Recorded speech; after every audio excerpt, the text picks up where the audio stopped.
gestellt worden, wer von uns zwei schneller ist im Simulator. Und also, nicht gleich viel Zeit. Also, das machen wir. Gut.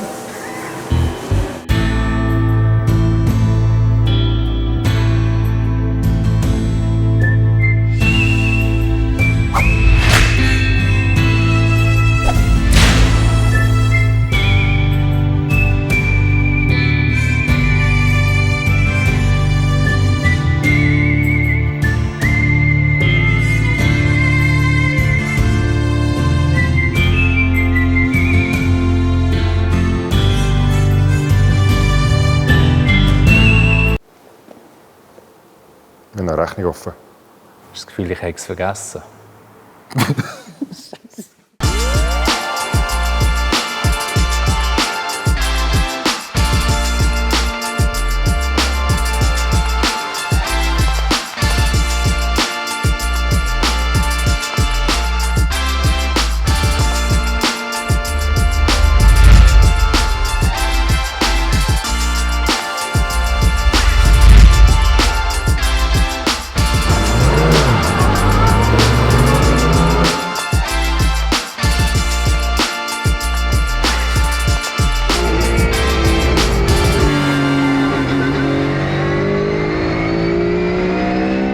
Also in Dijon haben wir eine Challenge abgemacht, und zwar eine Sim-Challenge. Plus haben wir ja noch die Chance gehabt, dass wir das sogar in der Realität machen können.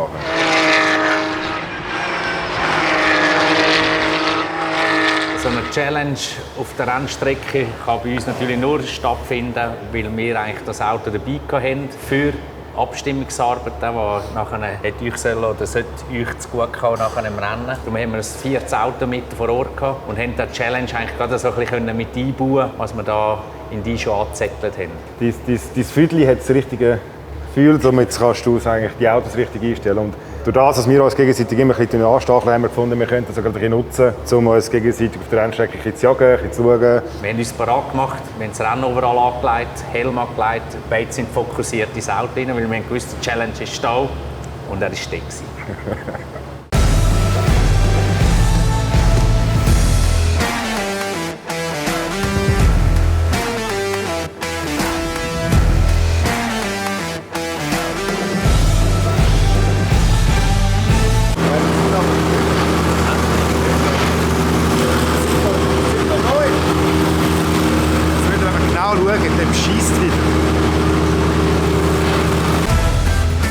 Ja, wenn ihr es so seht, tun wir uns vorbereiten.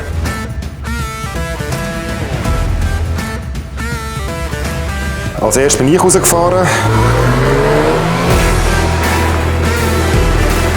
Der Herr Fessler ist an mir vorbeigerauscht. Ich habe mich dann versucht, so gut wie möglich an ihm dran zu hängen. Ich habe mir natürlich ein bisschen angeschaut, wie seine Linie ist. Und das hat natürlich auch geholfen für mich als Training.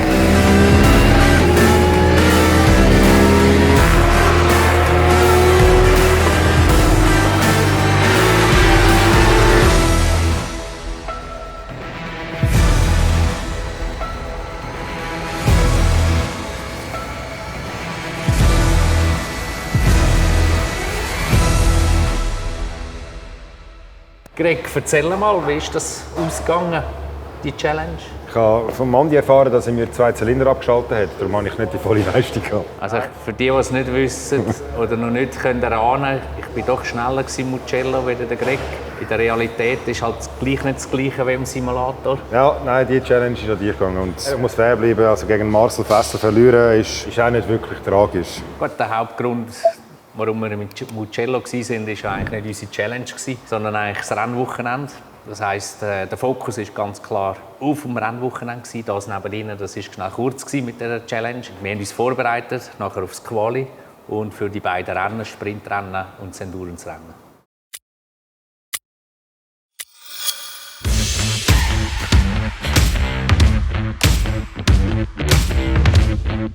Ja, und jetzt sind wir schon im Quali. Da ist natürlich zuerst mal darum gegangen, dass wir uns wieder ein bisschen mit der Thematik von Setup und Linienführung von der Strecke noch mal ein bisschen auseinandergesetzt haben. Wir haben uns dann nachher in die Autos gesessen, sind noch mal ein bisschen in uns gegangen. Es war an diesem Tag ein Sprint und ein Quali, beziehungsweise ein Endurance-Quali.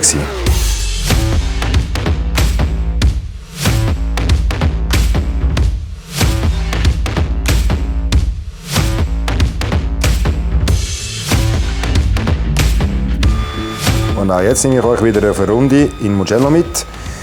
Ihr seht auch Topspeed, sind wir schon fast bei 270 km, da bremsen wir bei ungefähr 150 Meter an, schalten ins 2 ab, schöne rechtszogige Rechtskurve. Da bleiben wir im 3, links und rechts Schikane. Wichtig, dass man außen bleibt, um da nachher innen an Scheitel zu kommen, für früh aufs Gas. Da schalten wir dann schlussendlich dann noch 1,5, glaube ich. Nicht, nein. Ich weiss auch nicht mal alles. Da bleiben wir in 3, schön eng bleiben. Hier auch wieder den Körper mitnehmen, weit raustreiben lassen. Sehr viel Schwung mitnehmen, weil die nächste rechts abfallend ist. Die ist ein bisschen schwierig, weil ihr seht, sie ist leicht fallend nach links. Dann hier sehen wir, man geht zum Beispiel nicht auf Bremse, weil wichtig ist, dass man sehr viel Schwung mitnehmen kann. Da kann man sich auch weiter raustreiben lassen. Arrabbiata 1 und 2 sind so ein bisschen Mutkurven, vor allem die ihr jetzt seht. Arrabbiata 2, sie ist blind. Da muss man schon vor dem Scheitel, also bevor man die Kurvenende sieht, schon voll aufs Gas. Da wieder spät auf die Bremse, im 3 bleiben, um den Schwung mitzunehmen. Auch da versuchen wieder innen zu bleiben. Jetzt da ist der erste Auffahrt nicht so gut gewesen, aber dafür der Ausgang umso besser.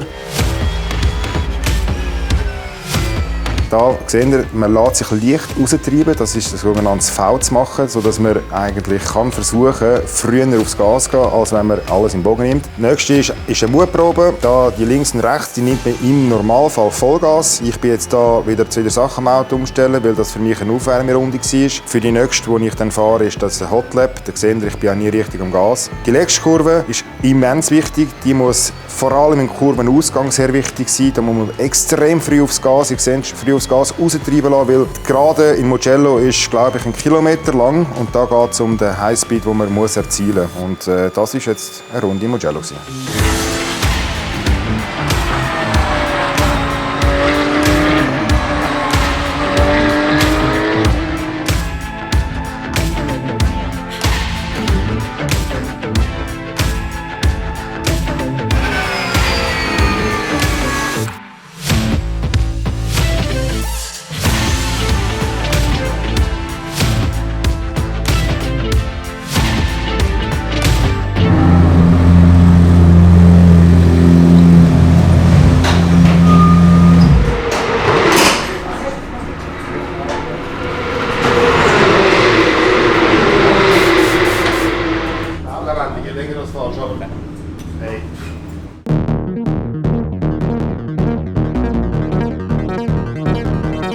Die Vorbereitungen zum Sprintrennen waren ein bisschen speziell. Ich war im Auto, habe mich komplett fokussiert. Plötzlich geht das Auto nochmal rauf, Hektik in der Box. Ich habe dann herausgesehen, dass es effektiv angefangen zu regnen. Das war für mich im Auto eine spezielle Situation. Und zwar hat man sich eigentlich auf ein trockenes Regnen vorbereitet. Das bedeutet natürlich, man muss sich da nochmal sammeln und überlegen, wie ist es hier in Mugello bei nasser Fahrt. Es wird einem ein bisschen mulmig natürlich, weil man fährt dann doch mit Highspeed.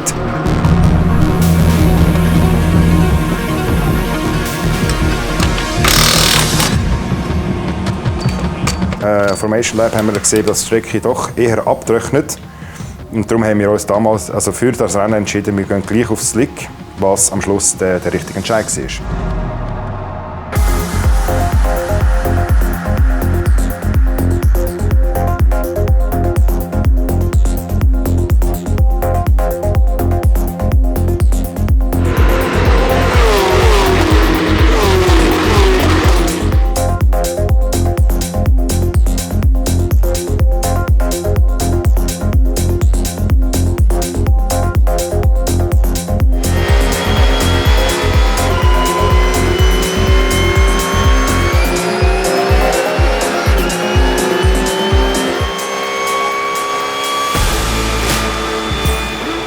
Das war wohl die schönste Zielfahrt in diesem Jahr für mich. Ich habe mich da richtig gefreut. Also das sind plötzlich die Emotionen durch. Es war wirklich ein absolut schönes Gefühl. Gewonnen hat Sportec Racing Gregor Buchta.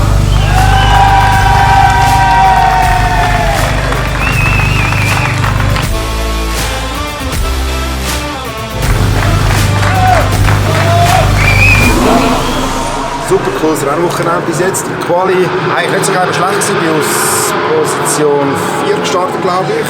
Und habe heute meinen ersten Sieg von der Saison einfahren hier in Mugello. Es hat kurz vor dem Rennen angefangen zu regnen. Und das hat für ein riesiges Chaos gesorgt. Und zwar, dass wir in der Box schnell auf Regenreifen gewechselt haben. Sind dann raus und es hat wieder angefangen abzubrechen. Und jetzt war dann so ein Pokern gewesen. Teile sind auf Regenreifen geblieben. Wir haben entschieden, wir bleiben wir wechseln zurück auf Slick. Das war absolut der richtige Entscheid gewesen.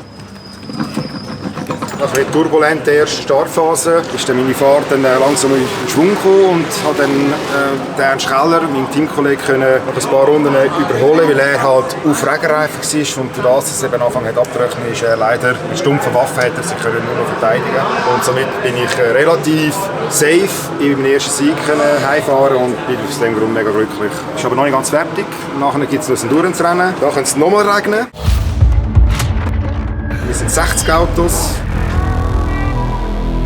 Mal schauen, wie es kommt. Das zweite Rennen vom Tag hat komplett im Regen stattgefunden. Das ist natürlich für uns alle eine grosse Herausforderung. Ich persönlich fahre sehr gerne im Regen.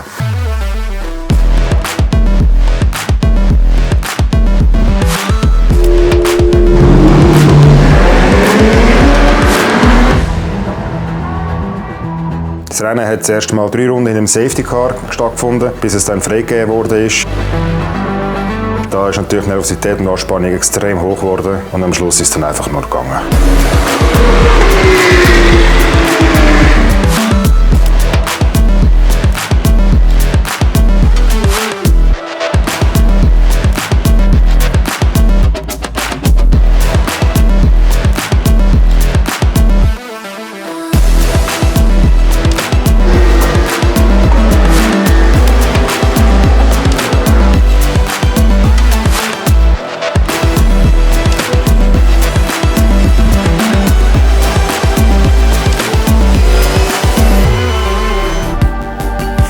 Unglaublich happy gewesen nach dem wohl schwierigsten Rennen meiner Karriere.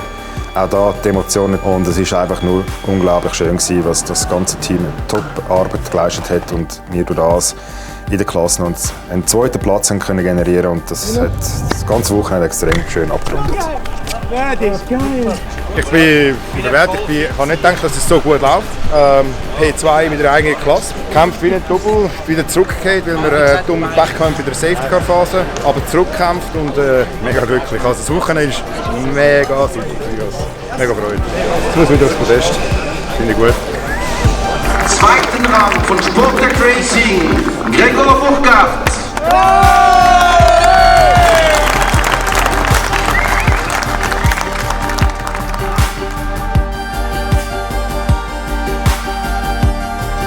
Das war das Resultat von Mugello. Was sind eigentlich die Resultate aus der Sim Challenge?